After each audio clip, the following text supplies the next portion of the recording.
বৃত্তিৰ আদৰ্শ মানি চলিম। ৰোগী সেৱাৰ ক্ষেত্ৰত সহকৰ্মীসকলৰ লগত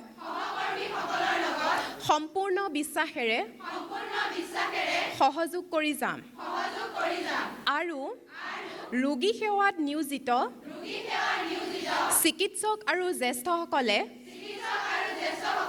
অৰ্পণ কৰা দায়িত্ব মই সদায় সাধ্য অনুসাৰে নিষ্ঠাৰে পালন কৰিম। মই জ্ঞাতভাৱে কেতিয়াও কোনো ধৰণৰ বিপদজনক ঔষধ ৰোগীক প্ৰদান নকৰোঁ আৰু ৰোগীসকলৰ ক্ষতি হ'ব পৰা কোনো ধৰণৰ অনিষ্টকাৰী কাম কেতিয়াও নকৰোঁ। মই নাইটিংগেল নাৰ্ছিং ইনষ্টিটিউটৰ প্ৰিন্সিপাল। আজি আমাৰ নাইটিংগেল ইনষ্টিটিউটৰ প্ৰায় 37গৰাকী GNM প্ৰথম বৰ্ষৰ ছাত্ৰী আৰু 11গৰাকী ANM প্ৰথম বৰ্ষৰ ছাত্ৰীয়ে শপত গ্ৰহণ অনুষ্ঠানত অংশগ্ৰহণ কৰে। তেওঁলোকে হাতত কেণ্ডেল লৈ ফ্ল'ৰিন ষ্টাৰ্টিংগলৰ আজি শপত গ্ৰহণ কৰিছে আৰু আজিৰ পৰাই আজিৰ পিছতেই তেওঁলোকে ৰোগীৰ ওচৰলৈ যাব পৰাকৈ তেওঁলোক স্বীকৃত হৈছে। একচুৱেলি নাৰ্ছিং প্ৰফেশ্যনত ভৰ্তি হোৱাৰ পিছত প্ৰায় 3 মাহৰ পিছত 3 মাহ আমি তেওঁলোকক শাৰীৰিকভাৱে মানসিকভাৱে প্ৰস্তুত কৰোঁ আৰু নাৰ্ছিঙৰ যিটো ফাউণ্ডেশ্যন কোৰ্চ সেই কোৰ্চটো আমি কমপ্লিট কৰি আমি পৰীক্ষা পাতোঁ আৰু সেই পৰীক্ষাত উত্তীৰ্ণ হোৱাৰ পিছত তেওঁলোকক আমি আনুষ্ঠানিকভাৱে এই শপত গ্ৰহণ অনুষ্ঠানটোৰ আমি আয়োজন কৰোঁ আৰু এই শপত গ্ৰহণ অনুষ্ঠানটো হৈ যোৱাৰ পিছত তেওঁলোকক আমি অহাকালিৰ পৰা তেওঁলোকক ৰোগীৰ ওচৰলৈ যাবলৈ তেওঁলোকক অনুমতি প্ৰদান কৰা হয়। গতিকে আমাৰ যিখিনি আজি শপত গ্ৰহণ কৰিলে তেওঁলোকৰ উজ্জ্বল ভৱিষ্যত আমি কামনা কৰিছোঁ। তেওঁলোকে অনাগত দিনবিলাক তেওঁলোকে ৰোগী সেৱাত নিয়োজিত হওক আৰু ৰোগী সেৱাত একান্ত মনেৰে তেওঁলোকে আগবাঢ়ি যাওক। এয়ে মোৰ তেওঁলোকৰ প্ৰতি আশীৰ্বাদ আৰু শুভকামনা। আজি আমাৰ এই অনুষ্ঠানটো নাৰ্ছ বৃত্তিৰ মানে একদম বহুত গুৰুত্বপূৰ্ণ অনুষ্ঠান হয় আৰু ইয়াত আমাৰ যিটো GNM ফাৰ্ষ্ট ইয়েৰ নতুন বেটছ, আমাৰ GNM আৰু ANM দুটা বেটছ থাকে আৰু সেই দুইটাই মিলি পেলাই প্ৰায় 80গৰাকী আছে।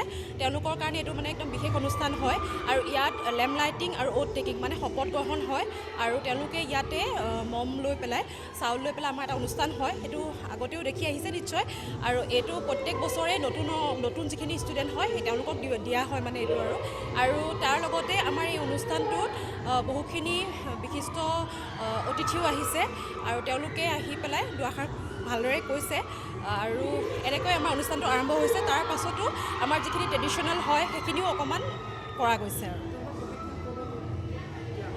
আমাৰ নাইটিংগেল ইনষ্টিটিউট অফ নাৰ্ছিং দুখন ইনষ্টিটিউট হয়। আজি দুইটাৰে মিলি পেলাই প্ৰগ্ৰামটো পতা গৈছে। এখন হৈছে নাইটিংগেল ইনষ্টিটিউট অফ নাৰ্ছিং আৰু এখন হৈছে Niru Bora science and health education.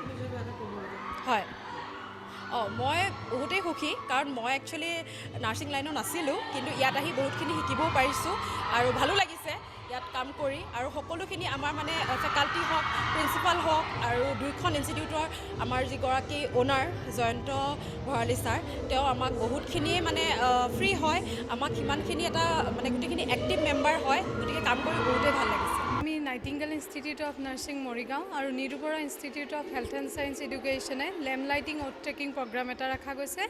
আজি নিৰু বৰা ইনষ্টিটিউটৰ 4th বেচটোৱে লেম্প লাইটিং লোৱা গৈছে আৰু নাইটিংগেল ইনষ্টিটিউটৰ 11 নম্বৰ বেচটোৰ আজি আমি লেম্প লাইটিং চেৰিমনিটো পতা হৈছে। আমি প্ৰথমতে কি কৰোঁ, ফাৰ্ষ্ট ইয়েৰ ষ্টুডেণ্টখিনিক প্ৰতি 3 মাহলৈকে আমি থিয়ৰীত ৰাখি আজিৰ এই শপতনামাৰ পাঠ কৰাৰ পিছতে তেওঁলোকক আমি প্ৰেক্টিকেলৰ কাৰণে ফিল্ডত পঠিয়াওঁ। তাৰ আগতে তেওঁলোকক আমি প্ৰথমতে থিয়ৰী জ্ঞানখিনি দিয়াৰ পিছত লেম্প লাইটিং প্ৰগ্ৰেমটো আৰম্ভ কৰোঁ। চ' এনেকৈ আমাৰ অলৰেডি ষ্টুডেণ্টছখিনি ওলাই তেনেকৈ 3rd ইয়েৰ পাছ কৰাৰ পিছত অন্য জেগাত অলৰেডি নাইটিংগেলৰ ইনষ্টিটিউটে ষ্টুডেণ্টখিনি অলৰেডি তাতে জইন কৰি আছে। এইবাৰ আমি সৌভাগ্য যে নিৰু বৰা ইনষ্টিটিউটৰ পৰাও 3rd নম্বৰ বেচটো আমাৰ মে'লৈ ওলাবলৈ ট্ৰাই কৰিছে। নেক্সট আৰু এটা আমাৰ আৰু আগন্তুক বৰ্ষলৈ আহি যাব। চ' এনেকুৱাকৈ আজি আমি ইনষ্টিটিউটটোৰ এই প্ৰগ্ৰেমটো অনুষ্ঠিত কৰিছোঁ। আজি আমাৰ নিৰু বৰা ইনষ্টিটিউটত 35তকৈ বেছি 40 ষ্টুডেণ্টে আজি আপোনাৰ এই প্ৰগ্ৰেমটোত অনুষ্ঠিত হৈছে আৰু ইফালে নাইটিংগেল ইনষ্টিটিউটত 40+ ষ্টুডেণ্টে আজি এই শপতনামা গ্ৰহণত অংশগ্ৰহণ কৰিছে। প্ৰায় 80গৰাকী, 2খন ইনষ্টিটিউট মিলাই আমাৰ 90গৰাকীতকৈ বেছি ষ্টুডেণ্টে আজি এই শপতনামাটো পাঠ কৰিছে। হয়, আজি মোৰ 5 বছৰেই হ'বলৈ হ'ল। চ' 5 বছৰে মই এই অনুষ্ঠান দুইটাৰে লগতে ওতঃপ্ৰোতভাৱে জড়িত হৈ আছোঁ। চ' মই ক'বলৈ পাই নথৈ আনন্দিত হৈছোঁ যে এই অনুষ্ঠানটোৰ জৰিয়তে আমি সিমানখিনি প্ৰডাক্ট বা ষ্টুডেণ্টছ আমি সেইখিনি পঠিয়াব পাৰিছোঁ, যাৰ ফিডবেকত আমি তেওঁলোকৰ পৰা ভাল ৰিজাল্ট এটা বা তেওঁলোক এটা নিৰ্দিষ্ট জেগাত গৈ আজি নিজকে নিজে